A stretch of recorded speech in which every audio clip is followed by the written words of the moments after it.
Martinez, Parsons, Kansas.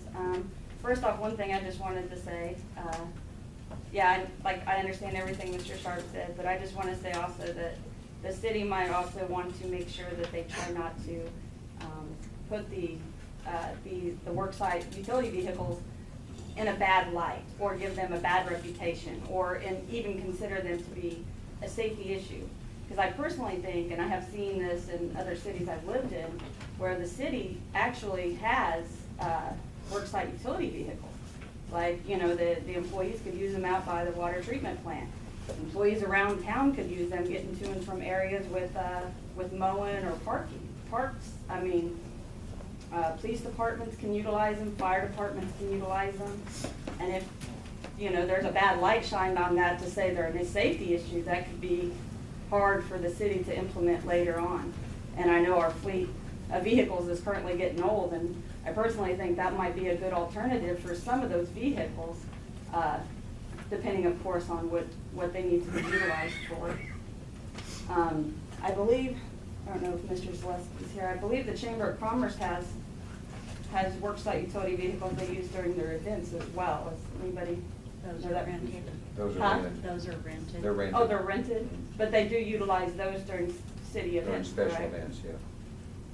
So that would be another way, instead of having to rent them, to have a vehicle on hand that the city could use during special events, because we have several, and hopefully we'll have several more.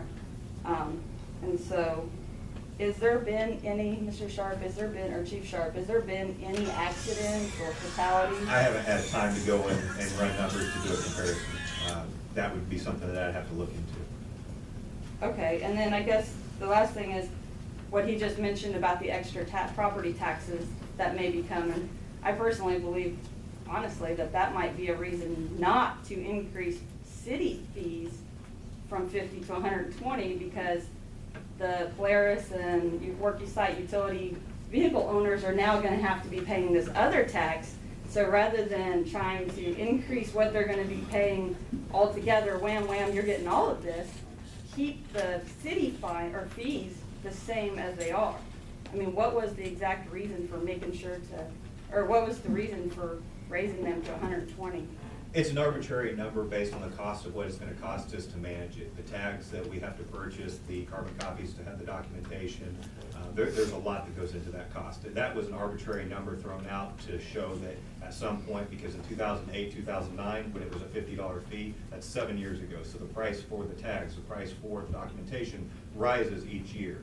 And so it's just an arbitrary number thrown out until we can do an assessment to see what the actual costs are going to be. Okay, because I did research several other cities in the state of Kansas, and $50 seems to be the highest one that I found. There's other cities with $10, $20, $30, but I didn't see anything really above $50.